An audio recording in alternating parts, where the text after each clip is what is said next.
Si vous êtes croyant, est-ce que ça vous dirait que sur votre lieu de culte, le chef des croyants, ou du moins celui qui les représente, organise la prière, mais d'une voix peut-être un peu métallique, et pour cause, ce ne serait pas un être humain. Alors, pour nous, évidemment, vous allez me dire, il est un peu malade, il raconte n'importe quoi. Eh bien, figurez-vous qu'ailleurs, on n'en est pas si loin que ça, puisque cet article du Parisien nous dit, au départ, c'était une plaisanterie, mais finalement, qu'est-ce qui se passe? Un robot humanoïde devient moine bouddhiste en Corée du Sud. Il a eu droit à une cérémonie presque comme les autres, avec son chapelet et 108 perles autour du cou, comme le veut la tradition. Gabi, un robot humanoïde de 1,30 m, a été intronisé cette semaine moine bouddhiste dans le temple Jogyesa en Corée du Sud. Drapé d'une robe safran et entouré des autres moines de l'ordre Jogi, je ne sais pas comment on dit, la plus grande branche du bouddhisme en Corée du Sud, Gabi a reçu l'ensemble des rituels pour devenir moine. Le yeonbi, qui consiste à presser légèrement de l'encens brûlant contre la peau, a par exemple été remplacé par un autocollant de la fête des lanternes apposé sur son bras mécanique. Le robot humanoïde a finalement choisi ses 5 préceptes, les règles éthiques régissant la pratique bouddhiste, et adaptées bien sûr à sa situation. Ces préceptes consistent notamment à interdire de porter atteinte à la vie, d'endommager d'autres robots ou objets, d'adopter un comportement trompeur ou d'agir de manière irrespectueuse envers les personnes. À la fin de la cérémonie, il a reçu un certificat officiel indiquant sa date de fabrication, le 3 mars 2026, à l'endroit où figurerait normalement la date de naissance d'un être humain. L'initiation de ce premier moine robot intervient à un moment de désintérêt pour le bouddhisme en Corée du Sud. Aujourd'hui, seulement 16% des Sud-Coréens se déclarent bouddhistes, contre environ 23% en 2005. Chez les jeunes de 20 à 29 ans, ce chiffre tombe à seulement 8%. L'année dernière, l'ordre Jogi ou Jogieux, je ne sais pas, n'a ordonné que 99 nouveaux moines contre plus de 200 10 ans auparavant.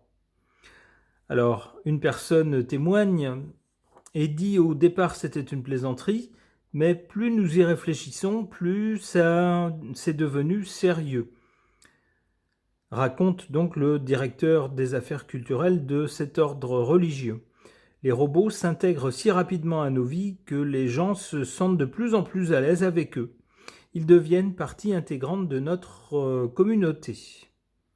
La décision a finalement été prise d'introniser un robot pour toucher un plus grand nombre de Coréens et attirer la lumière sur leur ordre. Mission réussie. Alors, bon, c'est assez anecdotique, mais ça prouve que la technologie, alors on parle beaucoup d'intelligence artificielle, on la trouve dans certaines de ces technologies maintenant. Les robots aussi, de plus en plus, sont appelés à être de plus en plus visibles dans nos vies quotidiennes. Est-ce qu'ils peuvent même investir le champ de la religion? Alors là, il y aura peut-être aussi une question supplémentaire qui se poserait, puisque les leaders religieux défendent certaines valeurs, s'efforcent de convaincre les fidèles qu'il faut agir de telle ou telle façon, selon les principes de telle ou telle valeur. Est-ce qu'on ne court pas un risque si c'est un robot qui décide de cela? Est-ce qu'on sera bien toujours dans la même ligne religieuse? Est-ce que il n'y aurait pas quelque chose de dangereux là-dedans, de voir des robots investir le champ religieux? Je ne sais pas. Je vais interroger les cartes à ce sujet. J'interroge le tarot ancien de Fil Voyance.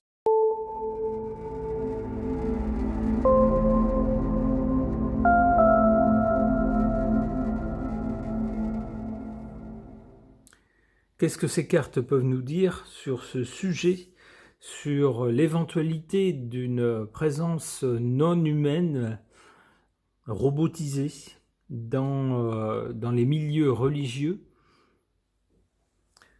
Du côté du passé, on a cette carte du soleil avec laquelle tout est visible et tout est assez sain. Qu'est-ce qu'on voit sur cette carte? On voit deux êtres humains qui sont directement en contact avec une divinité. Ici, le dieu du soleil. Il n'y a pas d'intermédiaire. Il n'y a pas d'intermédiaire, il n'y a pas non plus d'être d'une autre nature ou d'entités d'une autre nature entre les êtres humains et puis leur Dieu. Mais ça, c'est du côté du passé. Qu'est-ce qu'on a à l'heure actuelle? Avec la justice, on peut y voir les institutions, les gouvernements par exemple, qui semblent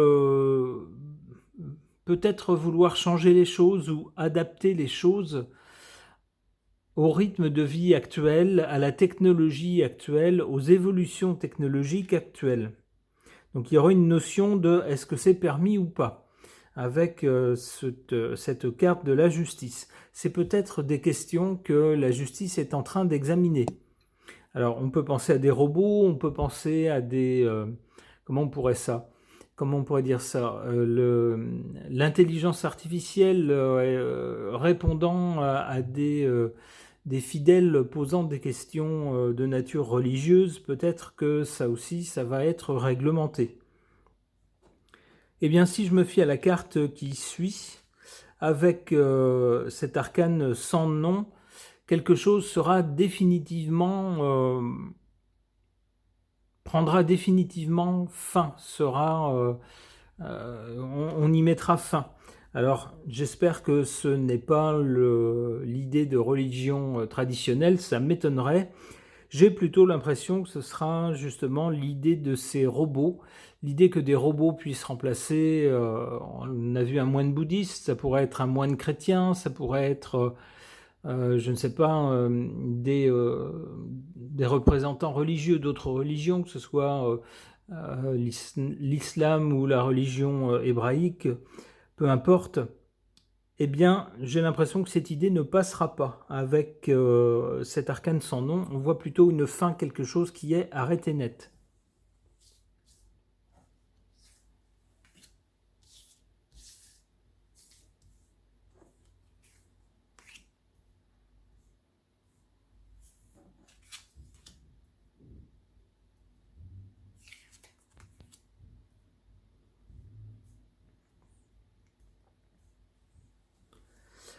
Avec l'impératrice en position favorable, c'est pourtant pas faute de communiquer sur le sujet. Cette carte donne l'impression qu'on va beaucoup mettre en avant les bénéfices qu'on pourrait tirer de choses automatisées, voire robotisées, etc. Dans le champ religieux, on va vous dire ça coûterait moins cher aux fidèles. Et puis, comme il y a un peu une désaffection des fidèles, il y a bien moins de gens pour faire les choses, pour accueillir les fidèles, par exemple dans un lieu de culte, etc. Eh bien, on y gagnerait à mettre un robot à la place. On va sans doute mettre en avant tous ces bénéfices. Mais, en carte défavorable, on a la tempérance qui donc, en position négative, ici devient de l'intempérance. C'est-à-dire que pour les fidèles, il n'en sera pas question. Apparemment, les fidèles vont dire non, non, non, c'est un être humain ou rien du tout. Si c'est pas un être humain, moi je viens plus. Bon, ce qui explique pourquoi on mettrait fin à cette tentative de faire entrer les robots dans la sphère religieuse. Ok. Concernant l'éventualité de voir des robots investir le champ religieux, et peut-être les lieux de culte en lieu et place des représentants religieux, puisqu'on voit qu'un moine bouddhiste a été remplacé, enfin pas remplacé, mais du moins un robot a été intronisé, moine bouddhiste.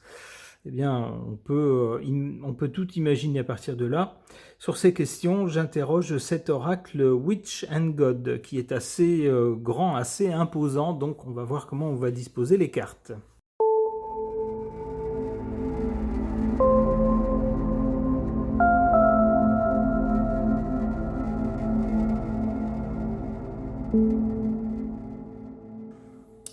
Alors, qu'est-ce que ces cartes peuvent nous suggérer sur ce thème? On voit d'abord du côté du passé, par rapport aux autres cartes, on voit ici un véritable être humain.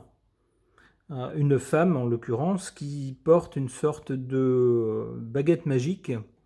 On nous parle de bravoure. Alors moi, j'y vois un vrai être humain, à l'inverse des autres cartes, et puis qui détient la magie. Donc on pourrait dire que ceux qui détiennent la vraie magie de la religion, d'une foi, ce sont vraiment les êtres humains, des êtres humains de chair et de sang. En tout cas, c'était vrai dans le passé, ici. C'est ce dont on a hérité comme tradition. Pour le présent, qu'est-ce qui se passe? On a ici la nymphe de nuée. Alors une nymphe, c'est plus vraiment un être humain. Ici, une nuée, alors une nuée, ça peut être une nuée comme un nuage ou comme de l'eau.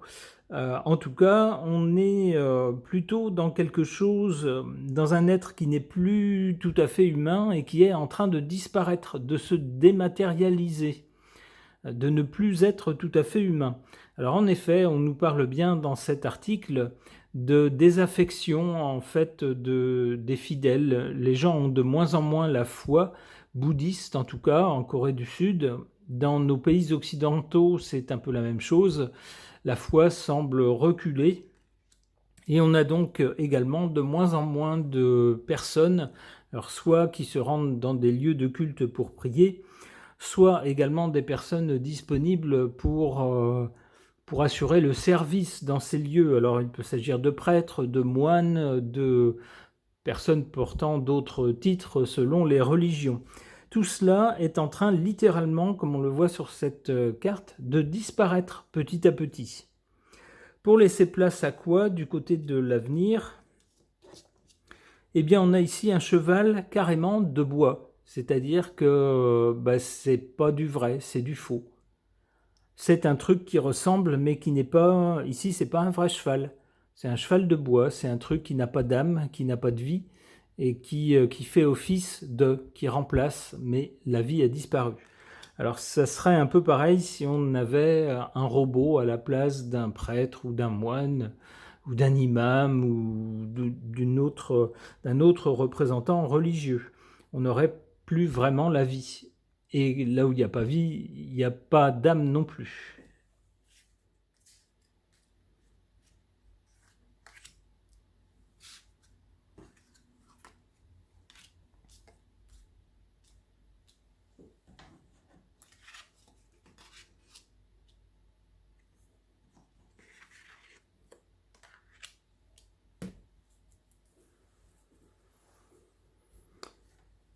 En carte défavorable, on voit cette carte de la coupe d'ambroisie. Alors l'ambroisie, c'est censé être le nectar des dieux, il me semble-t-il, si je ne dis pas de bêtises. En tout cas, quelque chose de très très raffiné, le top du top, si vous voulez. Ici, dans une coupe magnifique, très travaillée. Ça pourrait nous dire que s'il y a moins de spiritualité maintenant, c'est parce que les gens se tournent beaucoup plus vers la facilité, le confort matériel, les plaisirs, une vie de plaisir.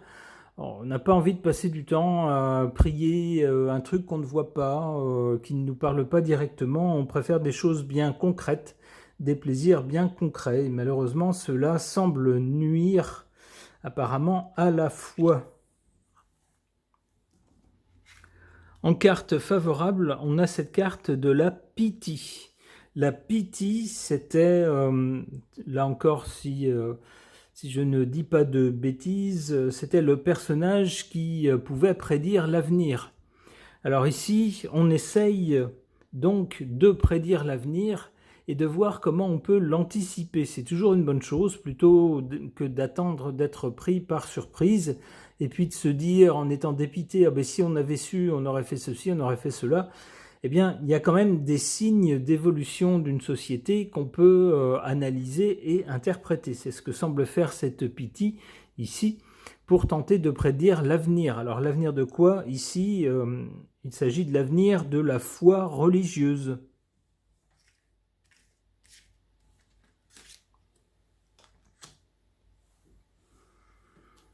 Alors du côté de l'avenir, donc, avec le cheval de bois, moi j'y vois quelque chose de factice, quelque chose de faux, pour remplacer ce qui était humain et vivant auparavant.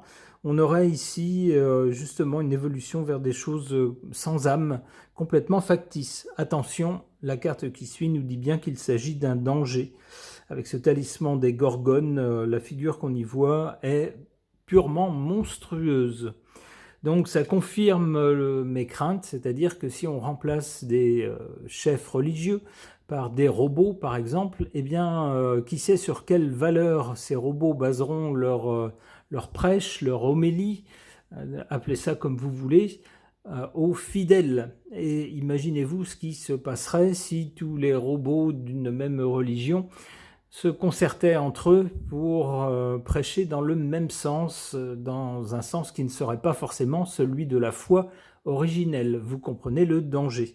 Ici, c'est ce danger que je vois avec cette carte-là qui vient sur eh bien ici ce cheval factice qui figure le fait que les êtres humains seraient remplacés par des choses factices sans âme. On nous dit que ce serait très dangereux.